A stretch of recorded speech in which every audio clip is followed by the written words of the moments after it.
रामायण, जो विश्व का सबसे बड़ा महाकाव्य है, हमारे हिंदू धर्म के मुख्यतम गाथाओं में से एक है रामायण, जिसमें बहुत सारे बलशाली और महान योद्धाओं का वर्णन मिलता है। आज की इस वीडियो में हम बात करने वाले हैं रामायण के 10 सबसे बड़े योद्धाओं के बारे में। इन योद्धाओं को पराजित कर पाना तो स्वयं देवताओं के लिए भी असंभव था। आपके अपने चैनल हिस्ट्री ऑफ गॉड में आपका बहुत बहुत स्वागत है।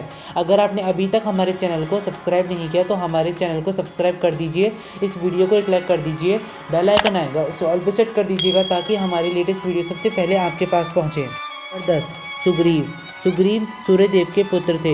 जो सुग्रीव थे वह त्रेता युग के सबसे बलशाली वानरों में से एक थे।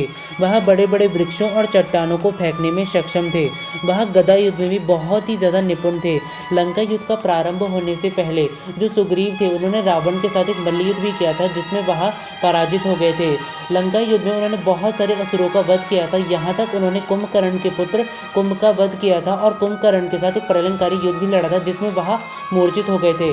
लेकिन मूर्छा से बाहर आने के बाद उन्होंने कुंभकर्ण के साथ फिर से युद्ध किया और उस युद्ध में उन्होंने कुंभकर्ण के कान और नाक काट दिए थे। अंगद बाली के पुत्र थे। जो अंगद थे वह बाली के समान ही बहुत ही शक्तिशाली योद्धा थे। वह गदा युद्ध में भी बहुत ही ज़्यादा निपुण थे। लंका युद्ध में उन्होंने बहुत सारे शक्तिशाली असुरों का वध किया था।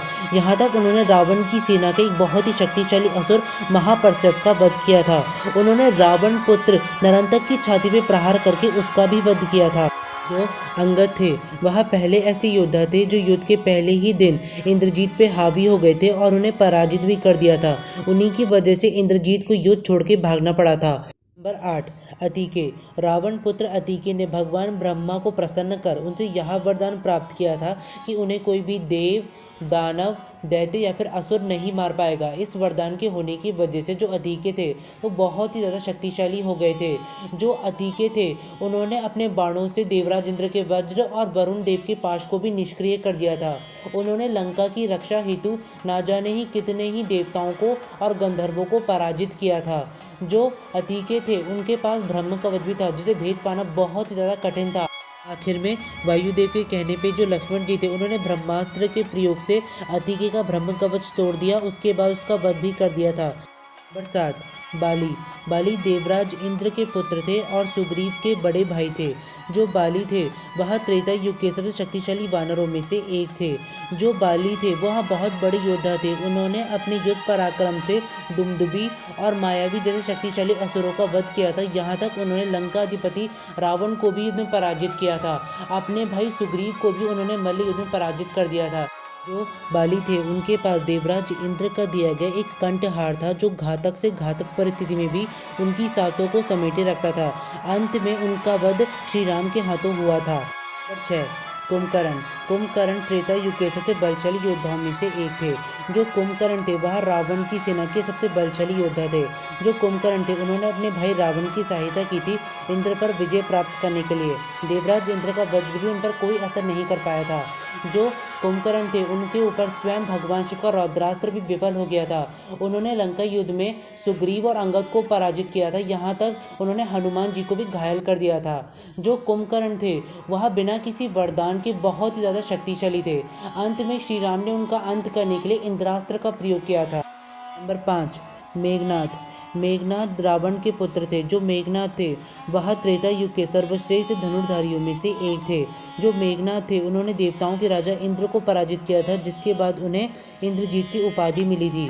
जो मेघनाद थे उनके बाणों को अजेयता का और अचूकता का वरदान प्राप्त था जिस वजह से उनके बाणों की शक्ति कई गुना बढ़ गई थी। उन्होंने लंका युद्ध में बहुत सारी वानर सेना का नाश अकेले ही किया था। यहाँ तक लक्ष्मण जी जैसे योद्धा को भी उनका वध करने के लिए 3 दिन का समय लग गया था। नंबर 4, रावण त्रेता युग के सबसे शक्तिशाली योद्धाओं में से एक थे। जो रावण थे उन्हें युद्ध में पराजित कर पाना बहुत ही ज़्यादा कठिन था। रावण के पास हमारे हिंदू धर्म के कुछ प्रलयंकारी अस्त्र और शस्त्र भी थे। जो रावण थे उन्होंने भगवान शिव और भगवान ब्रह्मा की तपस्या करके अनेकों वरदान प्राप्त किए थे। जो रावण थे वो बहुत ज़्यादा शक्तिशाली योद्धा थे। उन्होंने अपने बाहुबल से तीनों लोगों को जीत लिया था। यहाँ तक उन्होंने एक बार 9 ग्रहों को भी अपना बंदी बना लिया था। रावण जैसे वीर योद्धा का अंत करने के लिए श्री राम को भी 7 दिन का समय लगा था जिससे आप रावण की शक्ति का अनुमान लगा सकते हैं। नंबर 3, लक्ष्मण जी श्री राम के छोटे भाई थे और शेषनाग के अवतार थे। जो लक्ष्मण जी थे वह त्रेता युग के सर्वश्रेष्ठ धनुर्धारियों में से एक थे। बाहुबल में भी वो किसी से कम नहीं थे। आखिरकार वह शेषनाग के अवतार थे। जो लक्ष्मण जी थे उन्हें पराजित कर पाना बहुत ही ज़्यादा कठिन था। उनके पास ब्रह्मास्त्र और रौद्रास्त्र जैसे दिव्यास्त्र थे। लंका युद्ध में उन्होंने बहुत सारी असुरी सेना का नाश अकेले ही किया था। यहाँ तक उन्होंने रावण के दोनों पुत्र अतिके और मेघनाद का भी वध किया था। उन्होंने स्वयं रावण से भी एक प्रलंकारी युद्ध लड़ा था। नंबर 2, हनुमान जी। श्री राम भक्त हनुमान भगवान शिव के ही पूर्ण अवतार थे। जो हनुमान जी थे वह भगवान शिव के सभी अवतारों में श्रेष्ठ थे। जो हनुमान जी थे उनकी शक्ति का अनुमान लगाना असंभव था। लंका युद्ध में उन्होंने रावण की 2 से 3 अक्षौणी सेना का नाश अकेले ही किया था। जो हनुमान जी थे उन्होंने लंका युद्ध में अपनी संपूर्ण शक्ति का प्रयोग किया ही नहीं था। यदि उस समय वह अपनी संपूर्ण शक्ति का प्रयोग करते तो लंका युद्ध का अंत एक ही बारी में हो जाता। हनुमान जी थे उन्हें भगवान ब्रह्मा से यह वरदान प्राप्त था कि इस सृष्टि का कोई भी अस्त्र उन पर प्राण घातक असर नहीं कर पाएगा। जो हनुमान जी थे उन्हें युद्ध में पराजित कर पाना असंभव था। नंबर 1, श्री राम माता कौशल्या और राजा दशरथ के पुत्र थे। वह भगवान विष्णु के ही अवतार थे। जो श्री राम थे वह रामायण के सबसे शक्तिशाली योद्धा थे। हमारे हिंदू धर्म में बताए गए तकरीबन सभी दिव्यास्त्रों का ज्ञान था श्री राम के पास। वह हमारे हिंदू धर्म के सर्वश्रेष्ठ धनुर्धारी भी थे। श्री राम ने मात्र अपने एक ही तीर से खरदूषण और उनके 14 सहस्त्र असुरों का वध किया था। रावण की आधी से ज़्यादा सेना का नाश श्री राम ने अकेले ही किया था। उन्होंने कुंभकर्ण और रावण जैसे योद्धाओं को भी पराजित किया था। दोस्तों, अगर आपको हमारी वीडियो पसंद है तो इस वीडियो को लाइक कीजिए, अपने तमाम दोस्तों में शेयर कीजिए। हमारे चैनल हिस्ट्री ऑफ गॉड को सब्सक्राइब कीजिएगा। कमेंट सेक्शन में ओम नमो नारायण लिखना मत भूलिएगा। बहुत जल्द मिलेंगे ऐसे ही किसी मज़ेदार वीडियो के साथ। तब तक के लिए आपका बहुत बहुत शुक्रिया।